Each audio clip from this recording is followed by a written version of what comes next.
Hello everyone, welcome to GRF Adda. मैं अदिति आप सभी लोगों के लिए लेके आई हूँ हमारे दिसंबर एग्जामिनेशन को लेकर एक बहुत ही इंपॉर्टेंट वीडियो।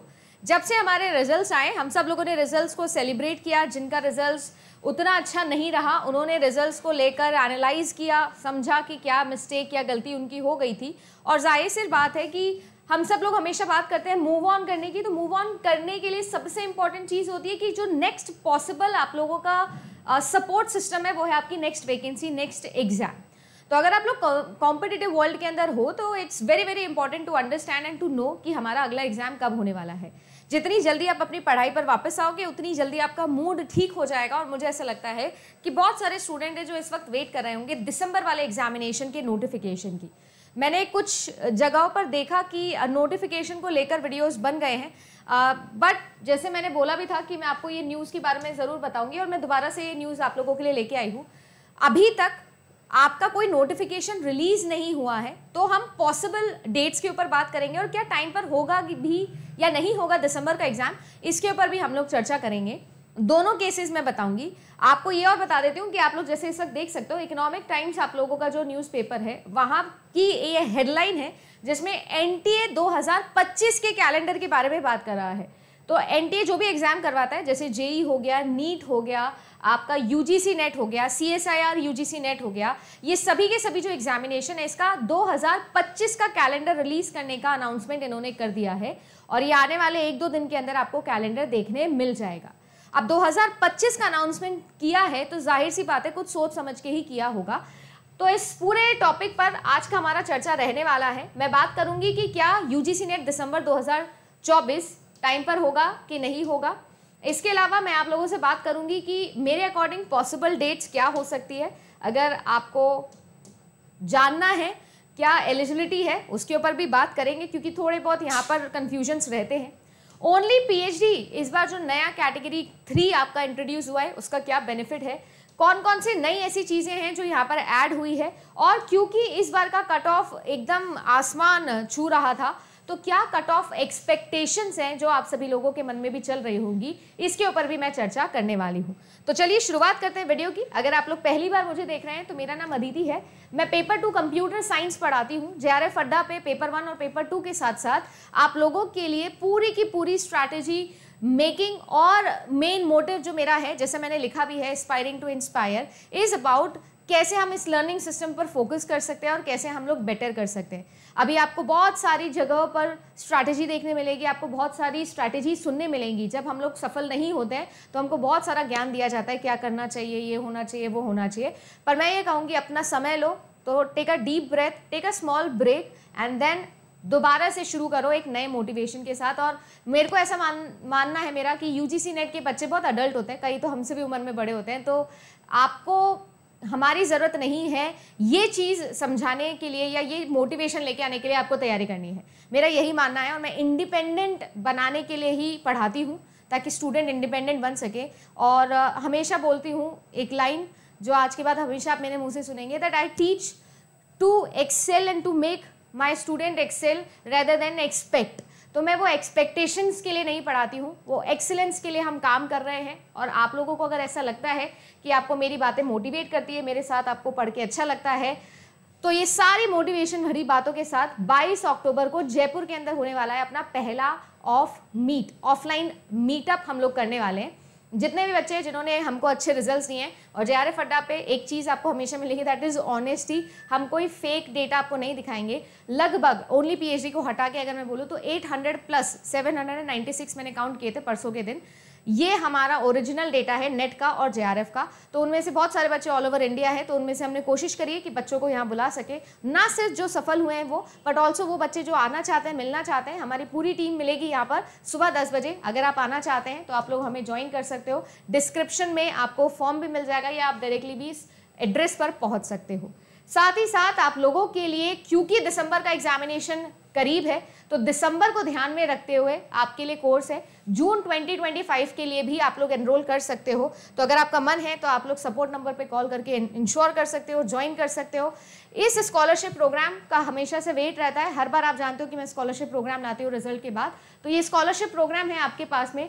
कोई भी ऐसा हमारा बच्चा है जिसने यूजीसी नेट किया और अब उसको जेआरएफ करना है, तो उसको बकायदा पूरे जो है वो 50% की स्कॉलरशिप मिलने वाली है। यानी कुल मिला के अगर आपके 200 प्लस नंबर है और फिर भी आपका JRF नहीं हुआ है तो आपको 50% स्कॉलरशिप मिलेगी। अगर आपके 190 प्लस नंबर है और आपका सिलेक्शन नहीं हुआ है तो आपको 30% स्कॉलरशिप मिलेगी, और अगर आपके 180 से ज़्यादा नंबर है तो आपको 20% स्कॉलरशिप जो है वो JRF अड्डा के सभी कोर्सेज के ऊपर मिलने वाली है। अगर आप ज्वाइन करना चाहते हैं तो ज्वाइन कर सकते हैं, और हम लोग बात कर सकते हैं हमारे इस टॉपिक के ऊपर कि दिसंबर में क्या होने वाला है। जैसे मैंने आपको स्टार्टिंग में ही आर्टिकल दिखाया और मैंने आपको बोला कि आपके लिए जो है वो जून 2025 के कैलेंडर को रिलीज करने की बात की जा रही है। तो जाहिर सी बात है, अगर आपको ऐसा लगता है कि हम लोगों को आगे वाले एग्जामिनेशन के बारे में सोचना है, हमको ये देखना है कि हमारा क्या दिसंबर का एग्जाम हो सकता है, जबकि अक्टूबर 17 को हमारा जो है वो जून का रिजल्ट रिलीज किया गया है ना। तो अक्टूबर हो गया, नवंबर हो गया, और फिर आपका आ गया दिसंबर का एग्जाम। अक्टूबर का लास्ट वीक में कैलकुलेट नहीं करूंगी, काउंट नहीं करूंगी, क्योंकि आप सब लोग जानते हो कि दिवाली वाला टाइम है, तो ये वाले टाइम को ना भी काउंट करें तो आपके पास में कुल मिला के मैं मानती हूं कि आपके पास 50 दिन का समय है। तो क्या 50 दिन के अंदर एग्जाम दोबारा से कंडक्ट किया जा सकता है या नहीं, ये पता लगाने के लिए थोड़ा सा पास्ट में जाएंगे। जब थोड़ा सा पास्ट में जाओगे तो 2023 आएगा, जहां पर 3 बार आपका एग्जाम किया गया था, चाहे आपका फेब का एग्जाम हो, चाहे आपका जून का एग्जाम हो, और चाहे आपका हो दिसंबर का एग्जाम। ठीक है ना। ये जो फेब वाला एग्जामिनेशन था ये आपका अप्रैल तक रन हुआ था। कुल मिला के रिजल्ट्स जो है वो आप लोगों के अप्रैल में आए थे, और उसके बाद में आपका मई के अंदर नोटिफिकेशन रिलीज करके जून के अंदर एग्जाम आपका हो गया था। ये एग्जामिनेशन जून जुलाई ऐसे चलता है, और फिर नोटिफिकेशन रिलीज हुआ रिजल्ट्स के थोड़े दिनों बाद और आप लोगों का काम हो गया। सो अगर मैं बात करूं तो अप्रैल मिड में आपके रिजल्ट्स आए थे, और मई के फर्स्ट वीक के आसपास आप लोगों का नोटिफिकेशन आ गया था नेक्स्ट एग्जाम का, लगभग 10-15 दिन के गैप। इस बार वो गैप भी हमारे पास में नहीं है।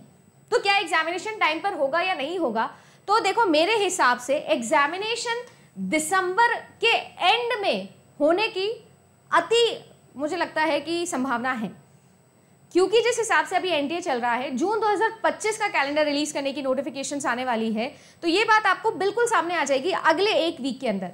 देखो फ्राइडे के बाद मुझे नहीं लगता है कि कोई भी आपकी न्यूज़ आने के चांसेस बनते हैं, क्योंकि फ्राइडे के बाद में लंबा हॉलीडे आ जाएगा। तो अगला जो फ्राइडे है, यानी कि अपकमिंग ये वाला जो वीक का फ्राइडे है, जून 2025 तक की डेट्स अगर इनको रिलीज करनी है, नोटिफिकेशंस रिलीज करने हैं, तो ये फ्राइडे तक कर देंगे, और वहां से हम लोग अच्छे खासे अंदेशा लगा सकते हैं कि आपका एग्जाम दिसंबर में कंफर्मली होगा या नहीं होगा। बट जहां तक मेरा अंदेशा है, दिसंबर के फर्स्ट वीक सेकेंड वीक को आप छोड़ दीजिए, दिसंबर का जो लास्ट वीक है वहां से एग्जामिनेशन की शुरुआत हो सकती है, और ये एग्जामिनेशन आपका जनवरी तक कंप्लीट करवाया जा सकता है, ऐसा मुझे लगता है। इस बार यूजीसी नेट की जो जनता बैठी थी, और क्योंकि इन्होंने इतना रायता ऑलरेडी फैलाया कि पहले एग्जाम करवाया, फिर कैंसिल किया, फिर रीनेट करवाया, फिर रिजल्ट में इतना घपले किए, यानी इतना लंबा चला रिजल्ट का प्रोसेस भी, तो मेरे हिसाब से एनटीए मुझे नहीं लगता है कि कोई रिस्क लेने की कोशिश करेगा।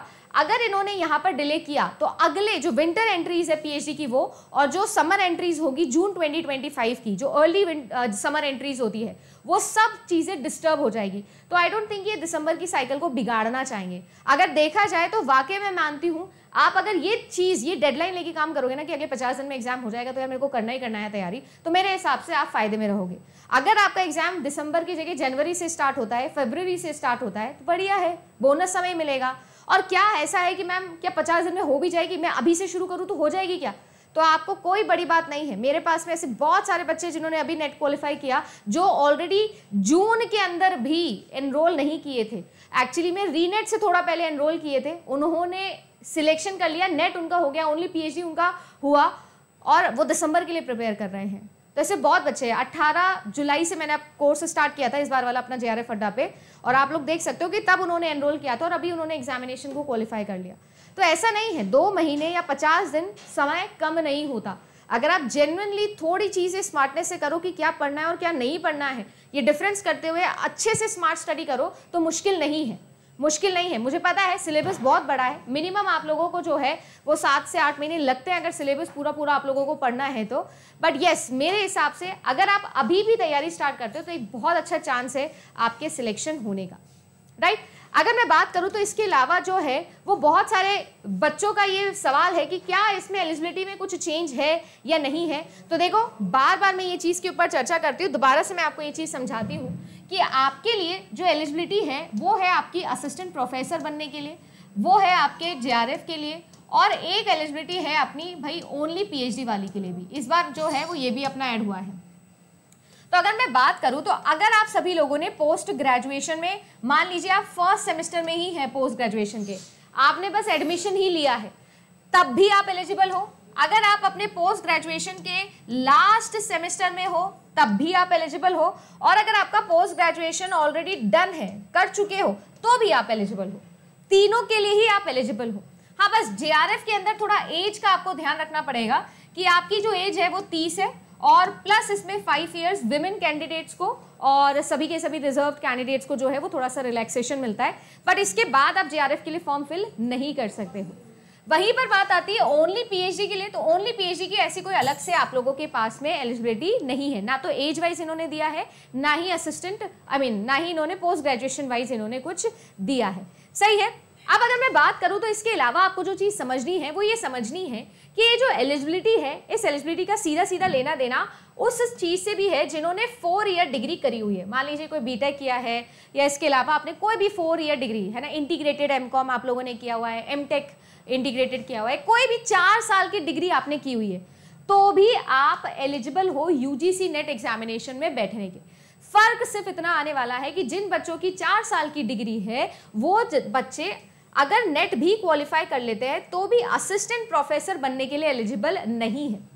ये चीज़ याद रखिएगा, बहुत बड़ा कंफ्यूजन बच्चे कर रखे हैं और सबको लग रहा है कि किसी ने बीटेक कर लिया तो वो डायरेक्टली असिस्टेंट प्रोफेसर बन सकता है। The answer is no.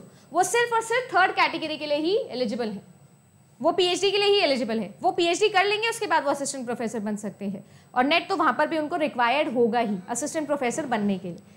अब आती है इसके अलावा हमारा जो अगला सवाल है कि क्या ये जो ओनली PhD वाली कैटेगरी हमको दी गई है, इसका कोई बेनिफिट है, कोई फ़ायदा है क्या इसका, या इसका कोई फ़ायदा नहीं है।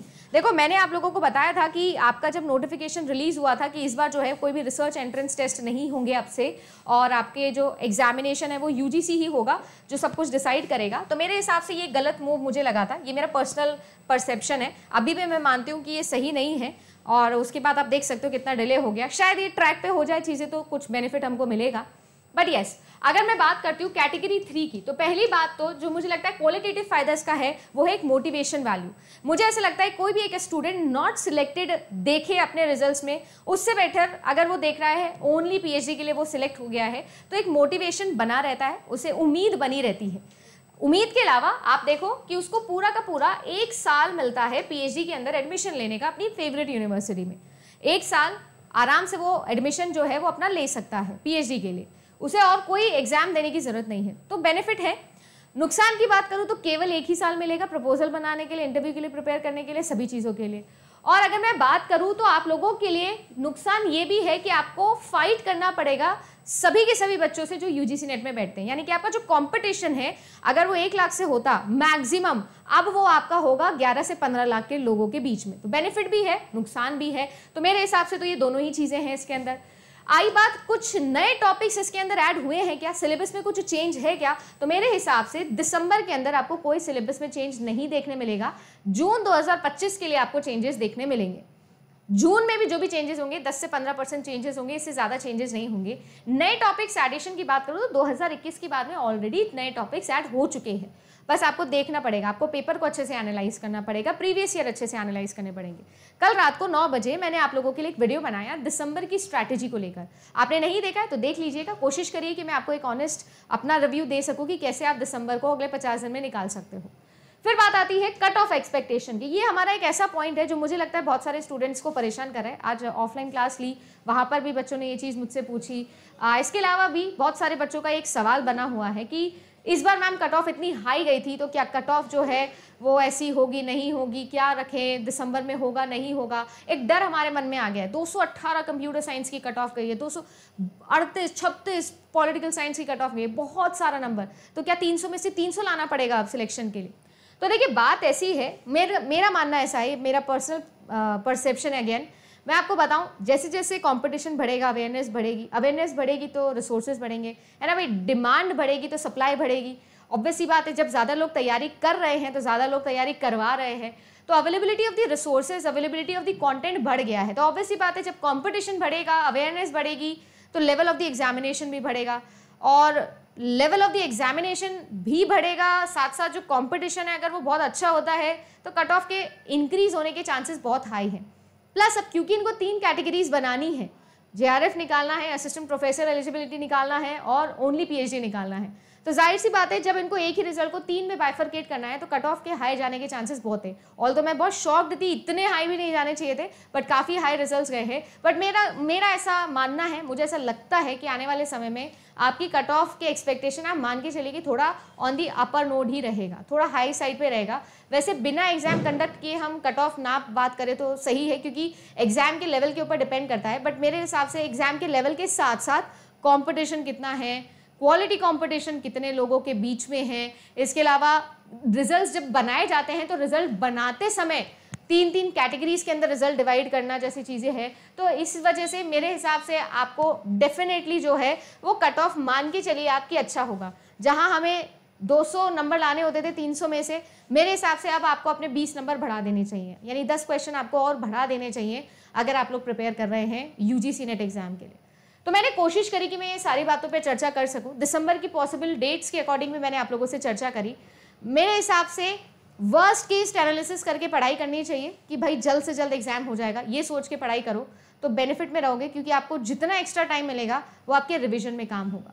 उम्मीद करती हूँ कि वीडियो आप लोगों को अच्छा लगा होगा। अच्छा लगा तो कमेंट सेक्शन में ज़रूर बताइएगा कैसा रहा या कैसा लगता है आपको JRF अड्डा पे पढ़ के, मुझसे पढ़ के, या क्या ये वीडियोस आपके लिए हेल्पफुल होते हैं। कमेंट सेक्शन में ज़रूर बताइएगा।